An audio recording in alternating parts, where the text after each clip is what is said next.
that this was the suspect in the bombing incidents that took place in Austin. We had surveillance teams looking for this suspect, and we ultimately located the vehicle that this suspect was known to be driving, and witnesses told us he was driving. And in fact, we found that at a hotel right up the road here in Round Rock. We had multiple officers from both the police department and our federal partners that took up positions around the hotel awaiting the arrival of our tactical teams, because we wanted to have ballistic vehicles here so we could attempt to take this suspect into custody as safely as possible. While we were waiting for those vehicles to get here, much time had passed and the vehicle started to drive away. We began following the vehicle, again waiting to get the tactical vehicles here so we could make a stop. However, the vehicle ended up stopping in the barred ditch on the side of the road behind us. As members of the Austin Police Department SWAT team approached the vehicle, the suspect detonated a bomb inside the vehicle, knocking one of our SWAT officers back, and one of our SWAT officers fired at the suspect as well. The suspect is deceased and has significant injuries from a blast that occurred from detonating a bomb inside his vehicle. We cannot name this suspect at this time because he has not been positively identified yet by the medical examiner, and next of kin have not yet been notified. So there will be a lengthy investigation that will take place regarding the officer-involved shooting. The investigation will be conducted by the Austin Police Department's Internal Affairs Unit, with the Austin Police Monitor participating as well for a review of compliance with departmental policy. There will be a concurrent criminal investigation that will take place by the Texas Rangers of the incident that occurred here tonight. Again, this is the culmination of 3 very long weeks for our community. And throughout these weeks, we've talked about the importance of remaining vigilant and looking out for each other. I want to continue that message as we stand here this morning, though, because we don't know where this suspect has spent his last 24 hours, and therefore we still need to remain vigilant to ensure that no other packages or devices have been left through the community. So as we go through the day today, we want the community to remain vigilant, but I also want to look at where we are now in Round Rock and remind our neighboring communities of Round Rock and Cedar Park and the other cities that we do not know where he has been in the past 24 hours, and we need your communities to remain vigilant as well. And again, if you see something that looks suspicious, if you see something that's out of place, if you see something that gives you concern, call 911 and let us know so that we don't experience any more tragedies in our communities, because we've had far too many over the past 3 weeks. I again want to thank the tremendous support and participation that we have had from our federal partners. And since this is still an ongoing investigation, we're not going to release a lot of the specific details that led to the incidents that occurred tonight. We did have one officer who was injured when that bomb detonated as he approached the vehicle, suffering minor injuries. And then we had one officer, as I mentioned earlier, that fired his weapon at the suspect. That officer has been with the Austin Police Department for 11 years, and again is a member of our SWAT team. As is our standard practice, he will be placed on administrative duty while we conduct the necessary investigations into what happened here. I'm now going to turn it over for comments to Special Agent Linsky of the ATF. Thank you.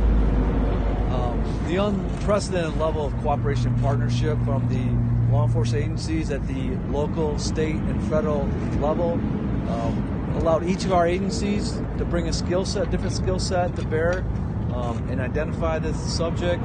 And fortunately tonight we're able to bring this part of the investigation to a close. I also want to thank the public who continue to support us and cooperate with us and continue to send in tips.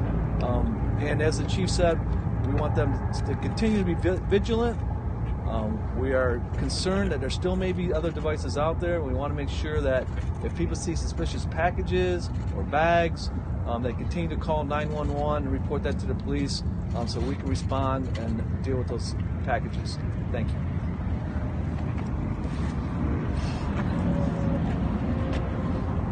I'd like to say today's a great day for law enforcement. I'd like to thank the partners. It was an exceptional relationship here in Texas, and particularly in Austin. Chief Manley did an unbelievable job. The federal government brought the full resources of federal law enforcement here to solve this and to stop the injuring and the killing that was occurring. As the chief said, we're not done yet. It's a long day ahead.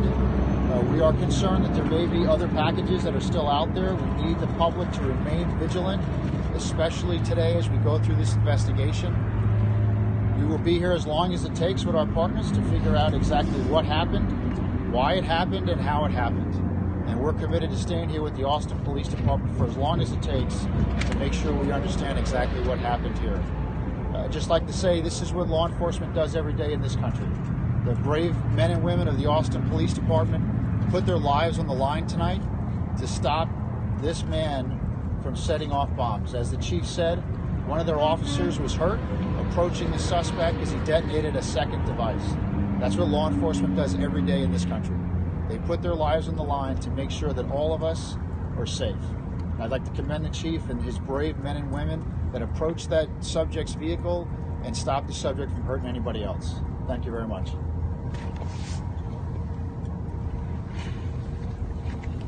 I understand that the investigation is continuing and that everyone still is urged to be vigilant and look for things that are out of place. But that said, gentlemen, on behalf of an incredibly thankful community, I just want to say thank you. And if you would pass that on to the men and women that you work with. Chief Manley, to you and to your officers, to this literally army of both neighboring cities and state and federal agencies. Thank you.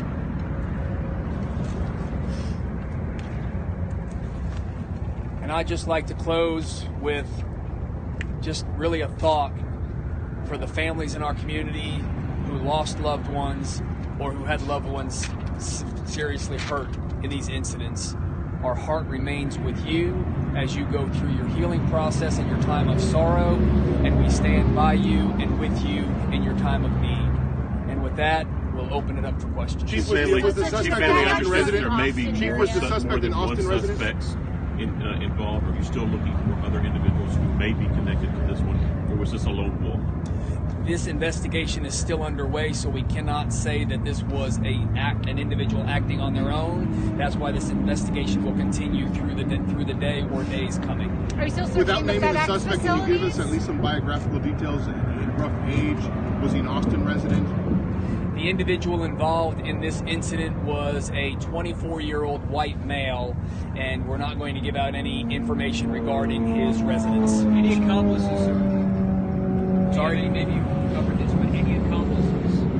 As I said, this investigation is ongoing. We want to make sure that we have confirmed that he either acted alone, or if there were any accomplices, that we identify them. There's mention of a second device exploded. Does this individual date back to March 2nd? We believe that this individual is responsible for all incidents that have taken place in Austin, starting on March 2nd, those that occurred since then as well. Are you still searching the FedEx facilities? Evacuated? Sir, are you still searching the FedEx facilities? There is an operation going on in Schertz, Texas, I believe, at that warehouse. Again, wanting to make sure that that warehouse is safe, in addition to the fact that a bomb detonated in that warehouse, and it takes a while to process a post-blast investigation like that, so that's going to take a while for that one to be cleared. Chief, do we have why, Chief? Was it the FedEx package that led you to this company? There were several leads that led us to this person.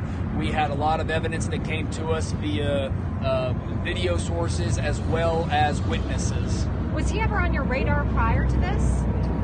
This was a subject that we had developed over the course of the investigation, but we became very interested in him over the past couple of days. Chief, do we have a why? Do we? You know, that's the one thing we don't have right now is a motive behind this. We do not understand what motivated him to do what he did, and that will also be part of the continuing investigation as we try to learn more about him and to understand why he took the actions that he did. Was there contact with the suspect? Sorry? Was he on his way to deliver another bomb? We don't know whether he was on his way to deliver another bomb. It is obvious that he had one with him, and that's the one that he detonated in the vehicle as we approached. Agent Combs, can we ask you in regards to how this motive or how the operations and the bombs evolved? It started off package bombs, it moved to tripwires, it moved to FedEx. It doesn't seem like the same guy. So why are you so confident that this is the same guy, or is this just an example of a suspect evolving?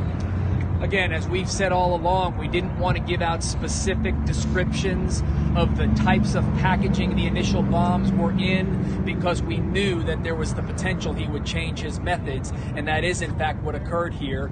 We do believe that all of these are related and that he is responsible for these based on the similarities that we have seen in all of the devices and in the evidence we're finding from those that did detonate. Last question. Did he say military experience? Those FedEx packages too. The FedEx packages, we're not going to identify who they were being mailed to. However, we have been in contact with them. Was there any contact with the suspect during the shooting? Was there any contact with the suspect before any device exploded tonight? No, we had found him in the parking lot of a hotel in this neighborhood behind us, and we did not contact him. Again, we wanted this to come to a peaceful resolution tonight, but we knew how dangerous this situation was given what he had done in our community leading up to tonight. So we were waiting to get the best assets in place with our tactical teams and our ballistic vehicles so that we had the best chance possible to take him into custody. However, we were not afforded that opportunity when he started driving away, and we could not let him get anywhere into the community, and that's why we ended up having an interaction on the frontage road behind us. Did he drive away because he saw police? Did he drive away because he saw police? I mean, do you have any evidence of that? I don't know why he drove away. The officers that were there had been watching him for quite some time, so nothing had changed there to where I believe that he saw them, but that's something we'll never know. Does he have a military background, Chief? Don't know what his background is. Last question. Do you know what motivated him at this point, now that you've been able to put this to this point? No, again, as we stated earlier, we do not know what the motive was behind that, and hopefully as we continue this investigation, we will uncover some facts so that we can try and understand, although this is something that there is no rationale for, but we can try and understand what his motive was. Thank you very much. Thank you, Chief.